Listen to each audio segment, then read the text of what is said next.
Welcome to Bind EduTech, and this is a continued class in which we were discussing some multiple choice questions from the chapter Should Wizard Hit Mommy? इस chapter से हम लोग कुछ multiple choice questions exercise के रूप में कर रहे थे और ऑलमोस्ट हम लोगों ने पूरा चैप्टर कवर कर लिया।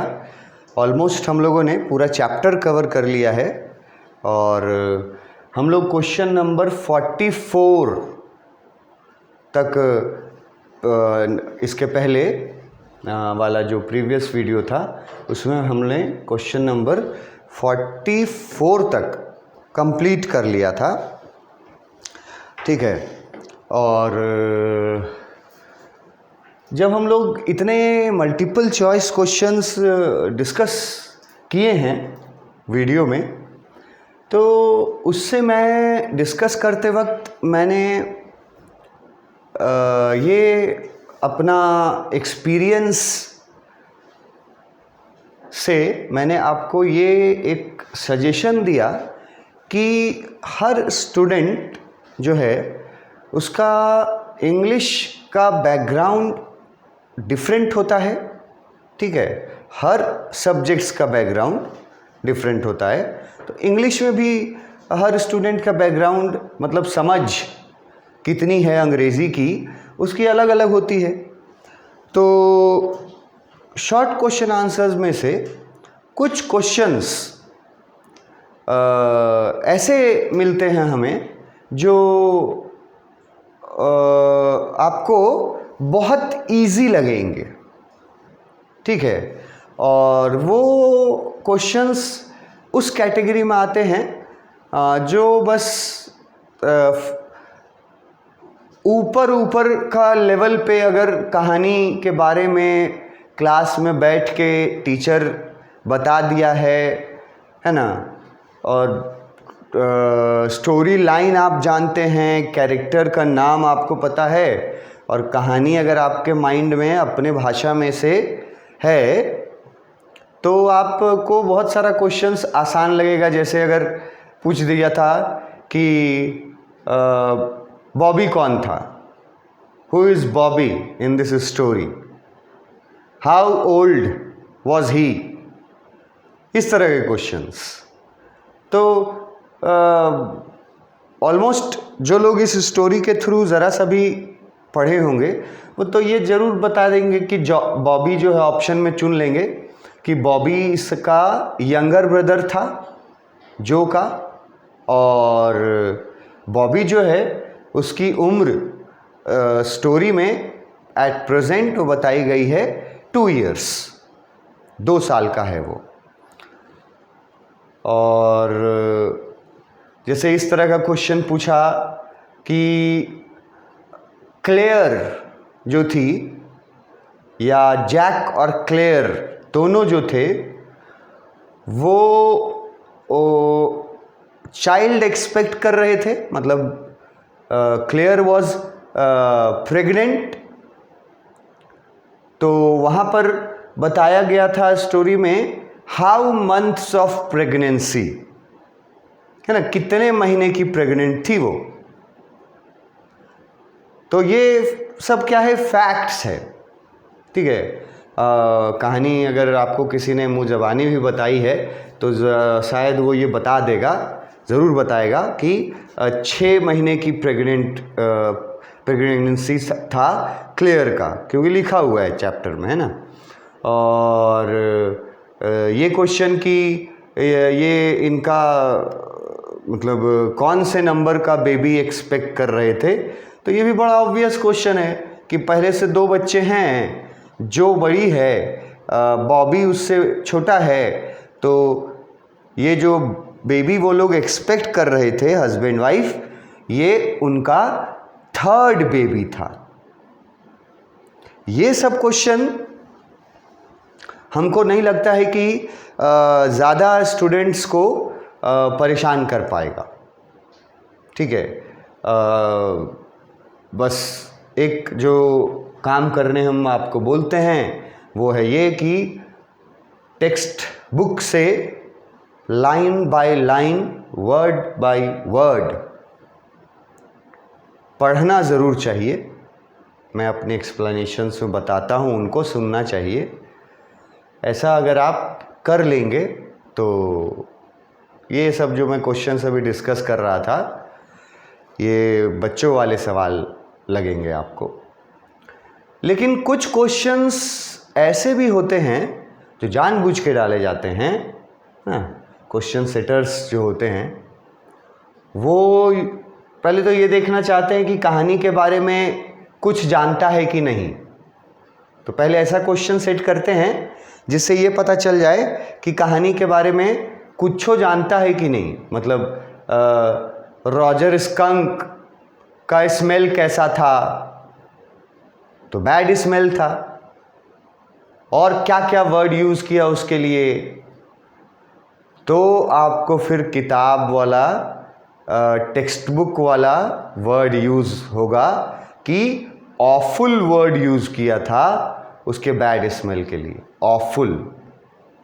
और ऑफुल वर्ड अपने आप में वो मतलब एक तरह से समझिए कि हिंदी में जिसको हम लोग विशेषण विशेषता बोलते हैं ना, तो ऑफुल जो है वो विशेषण है एक तरह से हिंदी में, जो लोग हैं समझते हैं। और ये यहाँ लगाया गया है स्मेल के साथ इस स्टोरी में, ऑफुल स्मेल मतलब बैड स्मेल। मगर इस ऑफुल वर्ड का यूज़ सिर्फ स्मेल के साथ नहीं बल्कि किसी भी चीज़ के साथ किया जा सकता है। जैसे अगर बोल दिया जाए या लिखा जाए कि किसी का जो ड्रेस था वो बहुत ऑफुल था, ऑफुल ड्रेस अगर तुमको बोला जाए, लिखा हुआ मिल जाए, या ऑफुल स्माइल मिल जाए लिखा हुआ, या ऑफुल कंडीशन मिल जाए, ठीक है, ऑफुल सिचुएशन मिल जाए, कोई भी चीज़ में अगर ये ऑफुल वर्ड लग जाता है तो उसका सेंस वो क्या करता है, नेगेटिव। अगर बोलेगा कि जो फोटो बनाया था, पिक्चर जो स्केच किया था वो बहुत ऑफुल पिक्चर था, तो इसका मतलब पिक्चर अच्छा था कि खराब था? खराब था। ऑफुल का मतलब ही होता है खराब।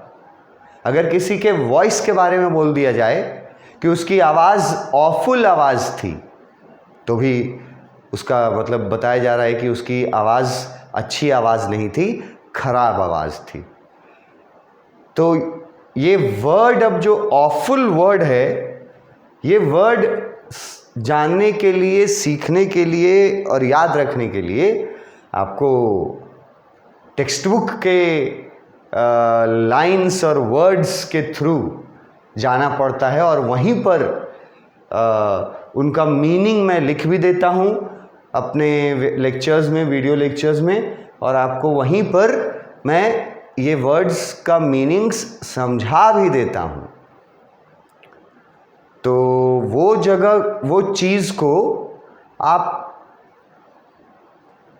मतलब बोरिंग चीज़ नहीं समझ करके, अगर एक इंटरेस्टिंग मतलब न्यू जानकारी आपको, कहानी का एक्सप्लेनेशन आपको बता रहे हैं through video lectures, line by line, तो इसको अगर तुम सबसे पहले तो जो भी स्टूडेंट्स हैं वो ये तय कर लेंगे, पहले ये डिसाइड कर लेना कि line by line, word by word तुमने पढ़ा है और क्या पढ़ाया गया है, line by line, word by word, क्या इस तरह से पढ़ाया गया है तुम्हें, पहले ये डिसाइड कर लेना। और अगर इसका जवाब तुम्हारे मन में यस आएगा, स्टूडेंट के मन में, कि हाँ सर हम लोग लाइन बाय लाइन पढ़े हैं, वर्ड बाय वर्ड पढ़े हैं, या हम लोग को लाइन बाय लाइन पढ़ाया गया है, वर्ड बाय वर्ड पढ़ाया गया है। तो फिर जो आपने पढ़ा है और जो आपको पढ़ाया गया है ना, वो दोनों का टेस्ट हो जाता है ऐसे जगह पे, ऐसे क्वेश्चन में जहाँ पे सीधा टेक्स्ट बुक से रिलेटेड रहता है क्वेश्चन। मतलब वही स्टूडेंट्स जो टेक्स्ट बुक के थ्रू गए होंगे वो उन क्वेश्चंस को जल्दी और सही आंसर चुन पाएंगे, ये यहाँ पता चलता है। तो ये सेल्फ टेस्ट जो मैं बोलता हूँ उसके लिए होता है, कहीं से भी आपने पढ़ा हो, ठीक है। और मैं जो जितना क्वेश्चंस मैं बताता हूँ वो तो मैं पहले सॉल्व बताता हूँ, लेकिन सॉल्यूशन मैं अंत में बताता हूँ। पहले आपको ऑप्शंस पढ़ के बताता हूँ, ऑप्शंस का मीनिंग बताता हूँ, और तब मैं अपने तरफ से बताता हूँ कि इसमें से कौन सा आंसर सही है। तो जब क्वेश्चन पढ़ लिए तो आपके स्क्रीन पे भी क्वेश्चन है। जैसे ये वाला क्वेश्चन मान लो है, what is the moral of the story, ठीक है। तो इसका आंसर ऑप्शंस कितने दिए गए थे? 4 ऑप्शंस दिए गए थे। तो पहले चारों ऑप्शंस को पढ़ा और तब ये मैंने सॉल्यूशन दिया कि उसको रिलेट करके कि ये मीनिंग सबसे सटीक ऑप्शन है कि इस स्टोरी का मोरल ये है कि पेरेंट्स जो होते हैं वो एक्सपीरियंस्ड होते हैं। अब जैसे यहाँ वर्ड वाइज कर दिया है, चालाक, चतुर, तो चालाक और चतुर वर्ड से अच्छा इस जगह पे मीनिंग निकालना है कि पेरेंट्स जो हैं वो ज़्यादा अंडरस्टैंडिंग होते हैं, उनको ज़्यादा एक्सपीरियंस होता है, सही गलत का ज़्यादा उनको पहचान होता है, और वो ये जानते हैं कि उनके और उनके बच्चों के लिए कौन सा चीज़ बेस्ट है, मतलब कौन सा चीज़ अच्छा है, कौन सा चीज़ अच्छा नहीं है। ये मोरल था ये इस कहानी का। क्योंकि बाकी तीनों क्वेश्चंस ऑप्शन जो थे इसमें लिखा है कि कहानी से ये मोरल मिला कि मदर को इंटरफेयर नहीं करने चाहिए बच्चों के काम में, ऐसा तो कोई कहानी में नहीं मिला। फिर ये कि माँ जो होती हैं वो क्रूर होती हैं, मारती पीटती हैं, बिल्कुल कहीं नहीं। जो लोग कहानी पढ़ा होगा टेक्स्ट बाय टेक्स्ट से, तो वो लोग ये वर्ड भी कहीं नहीं सुना पढ़ा होगा। और ये जो लिखा है कि बच्चे क्यूट होते हैं और राइट होते हैं, तो ये क्यूट होते हैं ये तो सही लगेगा कि हाँ बच्चा तो भगवान का रूप होता है, क्यूट होता है। लेकिन ये जो राइट वर्ड लगा दिया, ठीक है, ये गलत कर देता है ऑप्शन को। एक क्वेश्चन हमारा इसके पहले भी प्रैक्टिस कर चुके हैं जिसमें ये पूछा गया था कि जो 4 साल की बच्ची इस कहानी में किस चीज़ को रिप्रेजेंट करती है, किस चीज़ को, वो बच्चों के बारे में किस चीज़ को रिप्रेजेंट करती है। तो उसका आंसर हम लोगों ने चुना था जिसमें एक वर्ड आया था इनोसेंस, और वो आंसर हम लोगों ने सही चुना था। तो ये जो क्यूट वर्ड है बच्चों के बारे में तो ठीक है, लेकिन राइट वर्ड जो है वो गलत है ना। जो मतलब कि 4 साल, 5 साल, 6 साल, 7 साल के जो बच्चे हैं उन सबको रिप्रेजेंट करती है जो, और कहानी में ये बताया गया है कि इस उम्र में, इस एज ग्रुप में इनोसेंस जो है वो बच्चों में रहता है। बच्चे हमेशा सही होते हैं इस उम्र में, ऐसा तो हो नहीं सकता। तो ऐसे करके हम लोग आंसर तब चुन पाएंगे जब अच्छे से चैप्टर पढ़ा गया हो। और मेरे आंसर चुनने से पहले, बताने से पहले, ऑप्शंस पढ़ने के बाद चारों ऑप्शंस पढ़ लिया। उसके बाद मेरे बताने से पहले आपको, जो स्टूडेंट है, आपको अपना आंसर अपने आप को बता देना है मेरे बताने से पहले कि इस क्वेश्चन का आंसर, 4 ऑप्शन पढ़ेंगे ना तो हम तो बताएंगे ही कि ये वाला सही है, लेकिन जिन स्टूडेंट्स के माइंड में बगैर मेरे बताए या मेरे बताने से पहले अगर वो ऑप्शंस पढ़ करके और आंसर चुनना चाहिए, और अगर सही आंसर चुन लेते हैं जिनके बारे में जिसको मैं फिर चुनता हूँ, तो इस तरह से आप टेस्ट कर पाएंगे अपने गहराई को कि आप कोई भी चैप्टर या कोई भी टॉपिक कितनी गहराई से पढ़े हैं, ये बात आप तय कर पाइएगा। ठीक है, क्वेश्चन नंबर 44 पे हम लोग ख़त्म किए थे, 45 पे आते हैं। ये बहुत अच्छा क्वेश्चन है। इस कहानी में जो मोराल है, कहानी का जो मकसद है, उस मकसद में से ये क्वेश्चन बनाया गया है। Very very important and very good question. इसको अच्छे क्वेश्चन की कैटेगरी में हम रखेंगे, है ना, आसान क्वेश्चन की कैटेगरी में नहीं रखेंगे। Those who have gone through the chapter seriously, they can answer it quickly and correctly. Question क्या है? Why did Mother Skunk want her son to retain his identity? अब मदर स्कंक का नाम सुन करके चैप्टर तो गेस कर लोगे कि ये शुड विजार्ड हिट वाली मॉमी वाली मदर है। ठीक है, उसके बाद उसका बेटा, तो बेटा अभी तुम को याद हो जाएगा, रॉजर स्कंक उसका बेटा था। ठीक है, उसके बाद लिखा है वर्ड, ये देखो, रिटेन। अब ये वर्ड आ गया रिटेन। अब जिन बच्चों को रिटेन वर्ड का मीनिंग नहीं पता है, तो मैं पहले की तरह फिर से बोलता हूं कि क्लास 12th के बच्चों को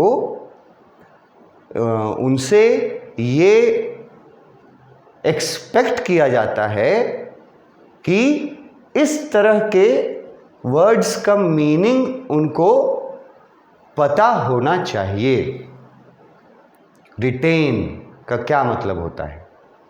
अगर आप जानते हैं तो ठीक है, कोई प्रॉब्लम नहीं है, लेकिन अगर आप नहीं जानने वाले स्टूडेंट्स में से हैं कि इस वर्ड का क्या मतलब है, ये वर्ड चैप्टर में कहीं नहीं आया था, टेक्स्ट बुक में कहीं नहीं, और ये बहुत सिंपल वर्ड है, जो जानता होगा वो तो समझ रहा होगा। लेकिन जो लोग नहीं जानेंगे ना रिटेन वर्ड,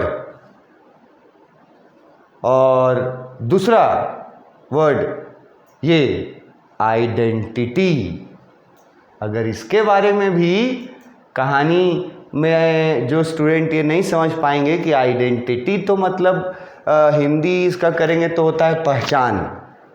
ठीक है, ये हो गया पहचान, और ये रिटेन वर्ड का मतलब अगर जान गए तो ही आप फिर सही आंसर तुरंत चुन पाइएगा।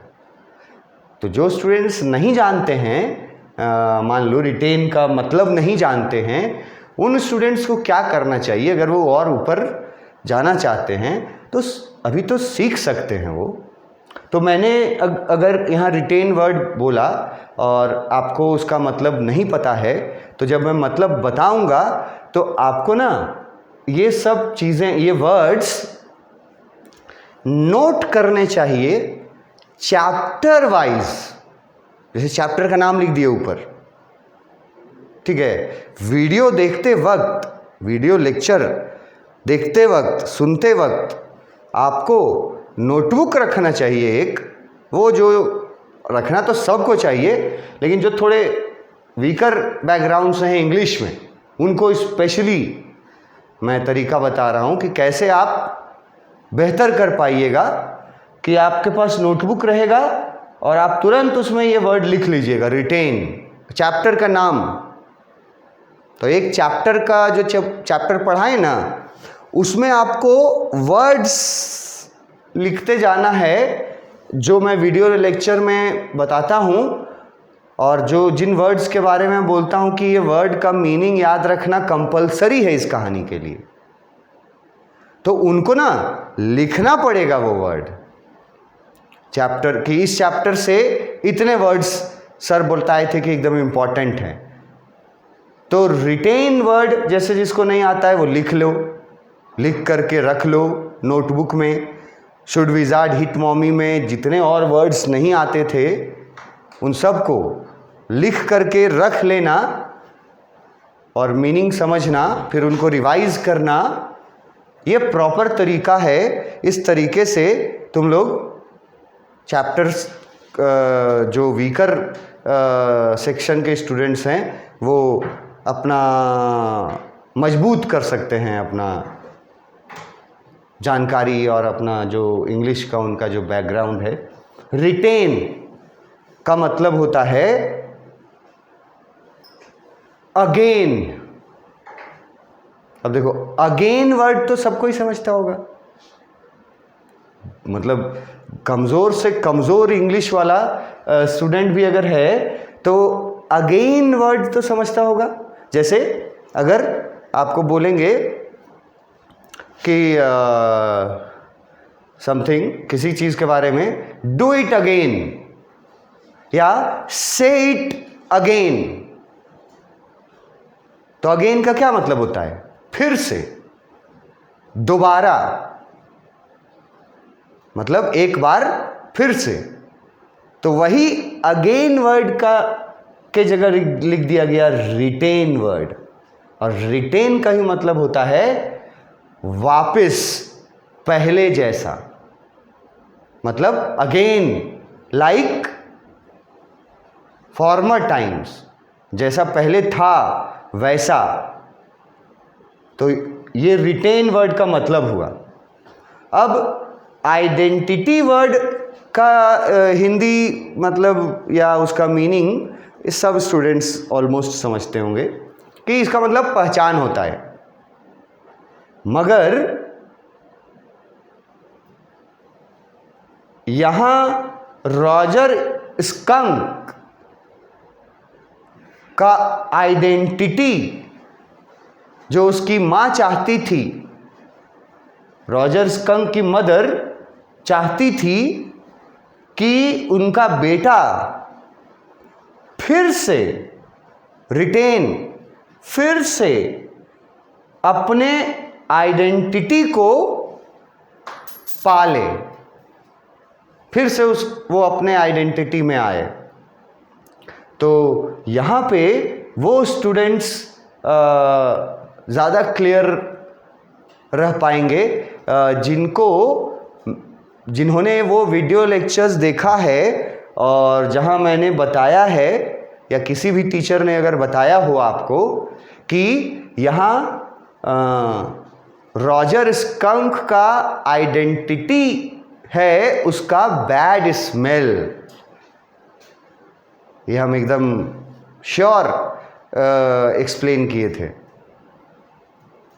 कि सब कोई का अपना पहचान होता है, आइडेंटिटी होता है ना।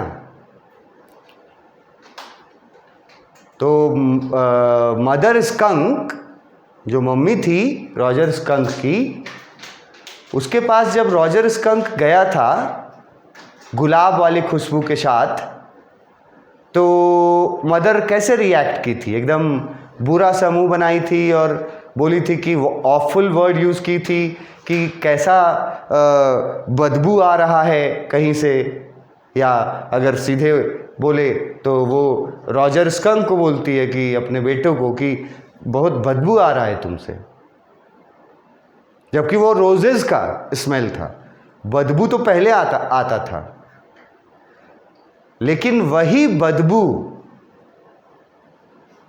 किसी भी स्कंक क्रिएचर जो है, तो स्कंक का अगर पूछा जाए कि आइडेंटिटी क्या होता है, तो मैंने समझाया था अच्छे से कि स्कंक का आइडेंटिटी होता है उसका बैड स्मेल।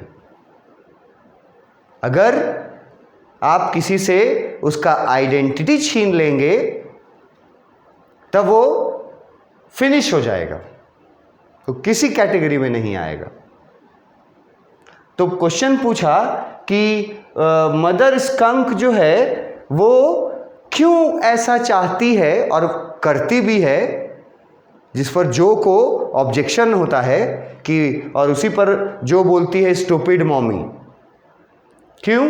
क्योंकि मदर स्कंक वापस अपने बेटे को ले जाती है किसके पास? विजार्ड के पास, और उसका जो बैड स्मेल था, आइडेंटिटी, वो फिर से रिटेन करवा देती है। क्वेश्चन पूछ रहा है ऐसा क्यों करवाई?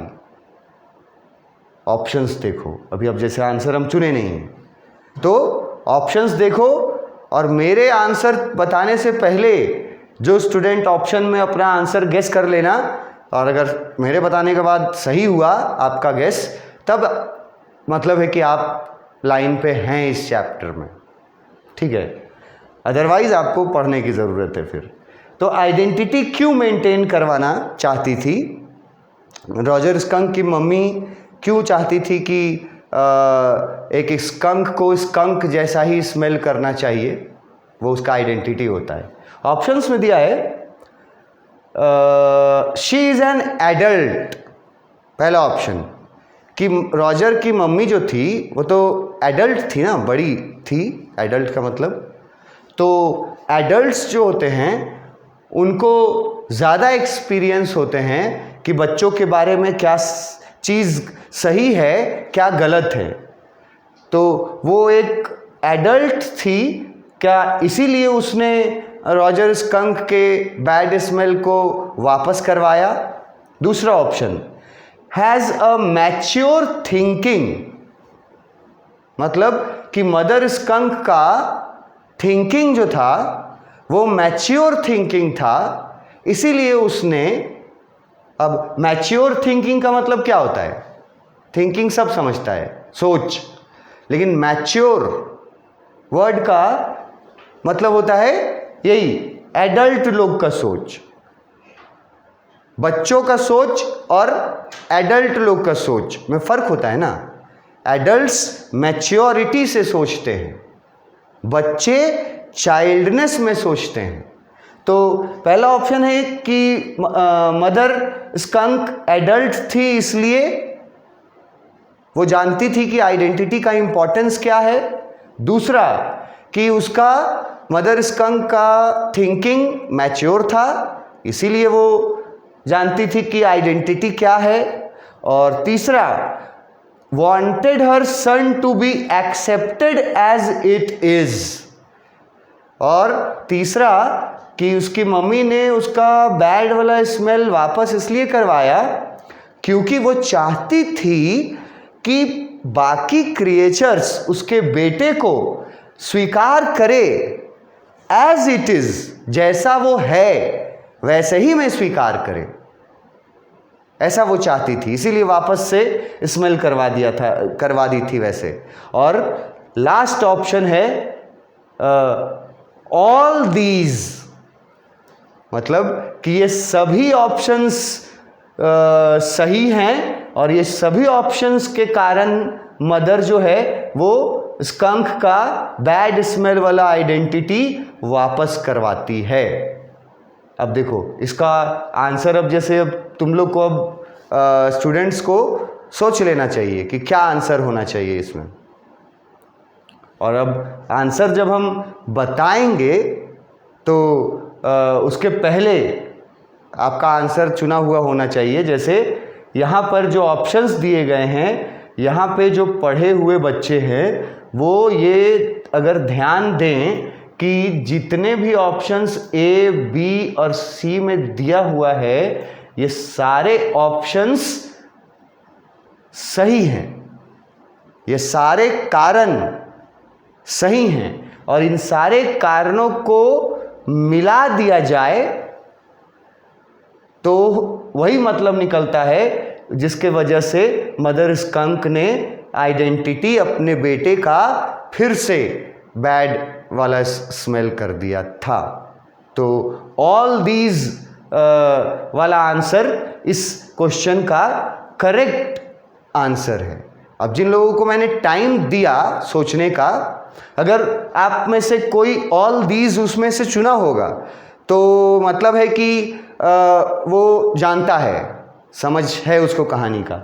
और जो अगर फंस रहा होगा, यहाँ फंस रहा होगा, तो इसका मतलब है कि नहीं जानता है वो कहानी को, उसको पढ़ने की ज़रूरत है।